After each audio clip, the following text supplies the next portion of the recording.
Bronwynlund from BronHolm Tours, and I'm here with my husband Tony. Hello. And we're in Copenhagen at the moment on holidays, and we just thought we'd make this film as a bit of a trip down memory lane, because we're actually standing on the square in Copenhagen where we first met. So we're just going to take a walking tour around the area of Vesterbro, which is where we used to live before we moved to Bornholm. So we hope you enjoy the tour. So I think it was exactly this spot where we first met each other on the square, and since that time we've had a lot of really good times, haven't we? Yeah, a lot of experience. A lot of experience, and this is where we've eaten a lot of ice cream. Yeah, one of our favourite ice cream places, Paradise. And they make ice cream that really tastes like ice cream. And I think we had it really tastes like the flavour. Sorry. I think we had our first beer over, and it was called Obelix before. Yeah, that's right. We did too. Yep, over to the left. And we went over to Bar as well. Bar. Yeah, we had a lot of Christmas beer launches at Bar through the years. So now we're walking down Vesterbro, and we're actually walking away from the centre of Copenhagen. And this street has actually existed since medieval times. It was the main thoroughfare out to the fields, and also the summer palace. The royal summer palace is out onto this road, and it was the only paved road. All the other sort of roads around here were just cart tracks, and that was during medieval times.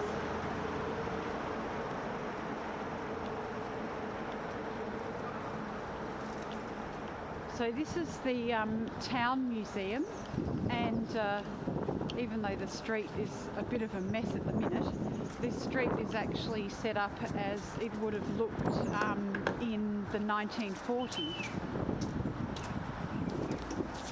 used to have a miniature version of Copenhagen. Yeah, they don't have it anymore. No, not sadly.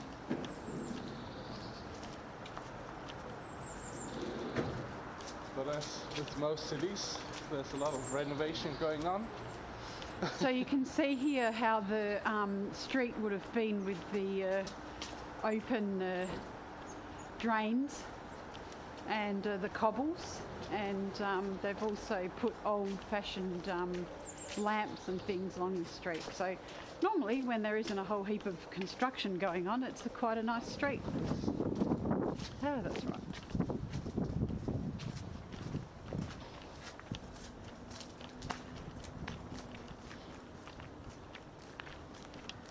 And if you don't know this hidden gem, it can be,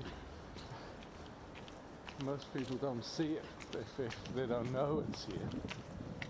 Yeah, it's one of the few green areas in the suburb of Vesterbro. And Vesterbro means West Bridge. So this was the west side of the city. And this is a park where you can come and have a picnic and enjoy the sunshine.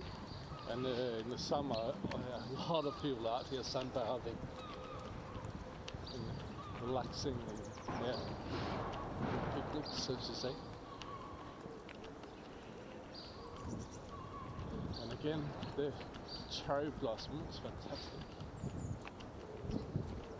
So on the other side of the bushes here is a playground, and this is really the playground where we brought our kids when they were really small. Spent many hours enjoying this playground, and in the summer they actually fill up this swimming pool, little paddle pool I guess it is, with water. and the kids can play there and swim there. And they used to bring them down here when they were in their creche and kindergarten. Now up ahead of us is a wall, and I thought it was the remains of some amazing palace when I first moved here, but actually it's a wall that was built to protect the people who were going up and down Vesterbro, the street we just came from, that I was talking about was the only cobbled street going out to the west of the city. And the reason for this wall is because on the other side of this wall it was just open fields, and it was where the military did their shooting practice. It was a rifle range. So this wall is actually the end of the rifle range, and it was built, and obviously it went out to the right and left a bit more, and it was built to protect the citizens of the city from friendly fire, I think the Americans call it. So this beautiful wall is actually a protection strategy, so that the farmers and all the people going up and down the paved road on the other side didn't get shot. Yeah.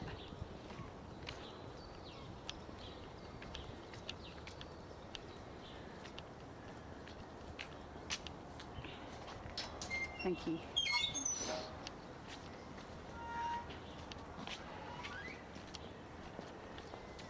So that's one of the green areas in the city, and it was pretty much the green area that was closest to us. And here on the left-hand side was the kindergarten and the childcare facility that our kids went to while we lived in Copenhagen. And they got that clever mural on the wall, yeah, as well, with the little trolls hiding in the grass and stuff like that. Yeah, it's quite cute, isn't it? Might just cross over and walk past that so you can get a closer look at the artwork. It's quite pretty. It's painted on the inside. It's only on the outside. Just walk over here so the perspective is better. And so this is called Garmin. This is where our kids went to first creche from when they were about 9 months old, and then kindergarten when they were 3, and then our daughter went to the after school care as well, which is on the first floor.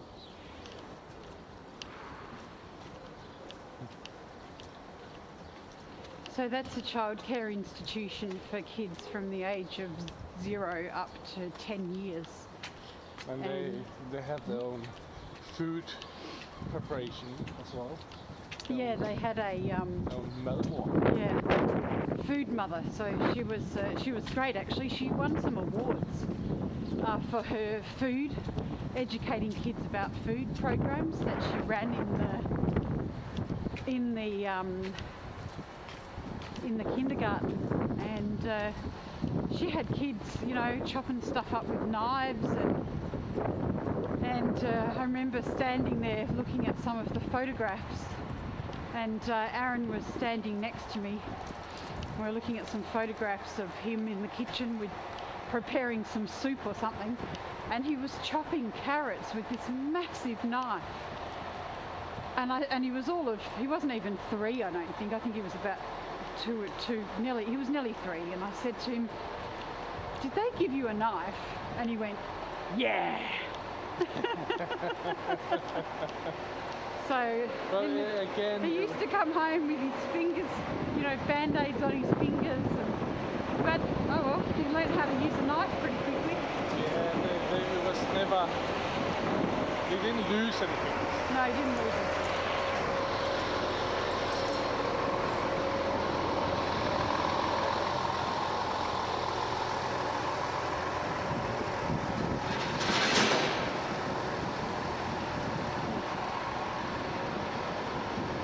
So we walked this path many hundreds of times, or thousands probably, because the supermarket is up the end of the street here, and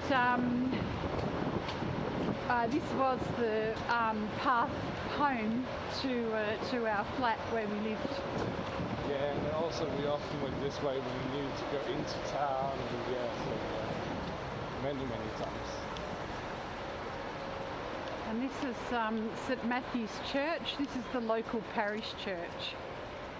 It's a good Lutheran. Actually, we can walk through the church yard. It's probably a bit more interesting.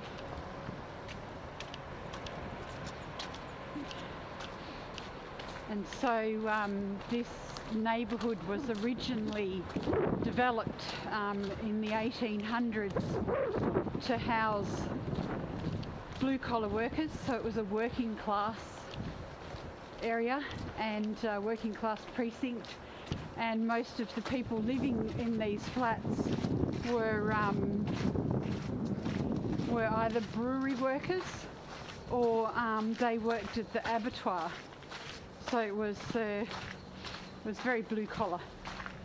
And just up ahead, behind the church, is the school, and it's called Tove Ditlevsen's School, and it's years 4 to 9 that go to this school, and then we'll just go over and have a look at the lower years of school after we've walked past our flat. But Tove Ditlevsen was an author, and she wrote a lot of books about Vesterbro, right? Yeah, and about life in Vesterbro. She started out writing under this, what do you call it? Synonym? Alias as Isak Dinesen. Oh, I didn't know that. Ah. Because at the time it wasn't very popular for women to write. Yeah, Thomas Hardy was also a woman. So, so this is the school where our kids would have gone if we decided to stay in Vesterbro, but we decided to move to Bornholm instead, which is really a great decision. It's really hard to find parking in here. Yeah, so this is our street. Our old street where we used to live, Flensborgil it's called. And at the end of the street is Enghaveplads, which is another square, town square, and they've been busily building a metro station there for the last 5 years. Yeah, at least. That we were living, those last 5 years we were living there. So I bought the flat in 2006, and then we moved to Bornholm in 2016, right? 15. So I had this flat for about 9 years. Yeah, because we bought the car in 15. Right. Okay. And yeah, it was December. It was the end of 15. Yeah. December 15. So nine and a half years I lived on this street, and you must have lived here for about 7 of those years? 6 or 7 of those years? 2007. Yeah, so we lived quite a few years actually, and it's just this building, this red brick building here on the left, the second building in, and we lived right up on the 5th floor, and there was no lift. No. So that was fun when we had 2 very small children, carrying them up the stairs in a baby Bjorn on the front and a kiddie backpack on the back and a couple of bags of shopping.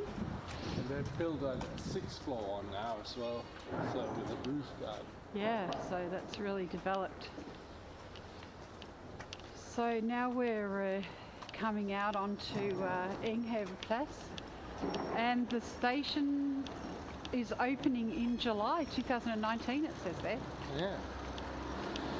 So that's actually very soon. Yep. That's in a few months. So yeah. But it's So you can see that we lived like 30 metres away from the metro station. So, but the flat was too small, and it's just the flat was, it was Again, it was really nice, and we Yeah, it was a enjoyed nice it. place. And, Yeah. we just had more opportunity with moving to Bornholm. Yeah. It's just, yeah, it's nice living in a place where people go on vacation. Yeah, because you just feel like you're on holidays all the time, right? We do have to work once in a while. Generating an income is kind of important.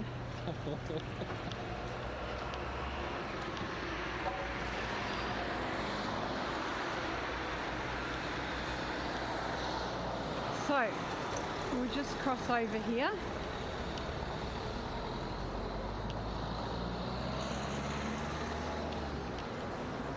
I think it's going to be great when they finish building. It's always been a nice open area. Yeah, and sort of all through here is another green strip, I guess you'd call it. And it doesn't look very green at the moment, but there's a skate park here on the right, and then just a little bit further over the other side of the road is a park which is currently closed for renovation, but and there's quite a decent sized playground, and that was another playground we used to take the kids to as well. So we had a lot of resources that we could take our kids to, even though we lived in the city centre.